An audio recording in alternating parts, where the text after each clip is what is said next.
কতকাল একা একা থাকবো আমার কতকাল একা একা থাকবো বসি এখন আসার কথা কই দুটো আসতে হয় দেখি তো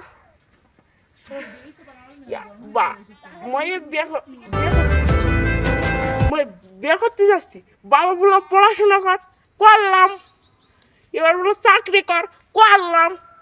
কিন্তু এখন আর মেয়েই পাচ্ছি না বিয়ে করবো কি করে আমি চাকরি পাইছি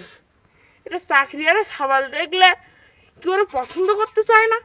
যাই বয়স একটু হয়েছে কিন্তু পছন্দ করতে পারছে না দেখি বন্ধুরা আসুক দেখি দেখি বন্ধুরা একটু মেয়ে দিতে পারি কিনা দেখি আমি একটু ঘুমিয়ে নি